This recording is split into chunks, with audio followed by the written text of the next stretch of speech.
Hi வணக்கம். வாழ்க்கை ரொம்ப அழகானதாக அமையற்றும். ஸோ லேட்டஸ்ட் லேர்னிங்கில் இன்றைக்கி நாம் என்ன பார்க்க போகிறோம் அப்படின்னா ஒரு சூப்பரான இன்ட்ரெஸ்டிங்கான விஷயம்.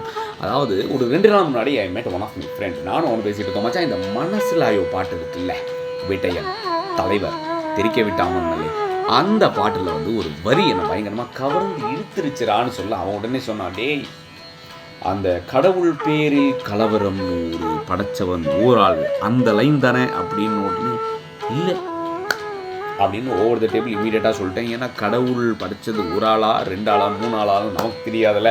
அந்த தேடலில் தானே நம்ம இருக்கோம். அதுக்கு அடுத்த line double meaning line. Double மீனிங்னா பாசிட்டிவான டபுள் மீனிங். அதாவது லைஃப் ஒரு வாட்டியுமா லவ் யுவர் டியூட்டிமா அப்படின்னு. இந்த லவ் யுவர் டியூட்டி இந்த ஒரு வார்த்தையை மட்டும் எடுத்துகிட்டு வச்சுக்கோங்களேன். we can interpret in 2 different ways. அதாவது லவ் யுவர் டியூட்டி, உன் வேலை என்னவோ அந்த வேலையை லவ்வோட பண்ணு அப்படின்னு சொல்லலாம். இன்னொன்று loving itself is your duty அப்படின்னு சொல்லலாம். So any action that you do there should be a flavor of love in that அப்படின்னு சொல்லலாம்.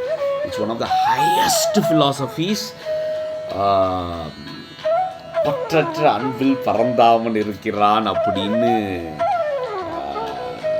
எங்கேயோ கேட்ட குரல் ஏதோ ஒரு ஆடியோ பாட்டில் கேட்டிருக்கேன். இன்னொன்று அதாவது you should be able to love without your ego. That is the greatest form of love. அந்த லவ்வை நம்மளால் எக்ஸ்பிரஸ் பண்ண முடிஞ்சுது அப்படின்னா we will not only love our duty but loving itself will become a part of our personality, part of our action. So சூப்பரான பாட்டில் greatest words of wisdom about love வச்ச நம்மளுடைய லிரிசிஸ்ட் இந்த பாட்டுக்கு அவருக்கு ஒரு பெரிய நன்றியும் வணக்கத்தையும் சொல்லி தான் ஆகணும். So let us try to implement this one learning. Our life will be phenomenal. Let us celebrate Manasilayo with this line. Bye-bye.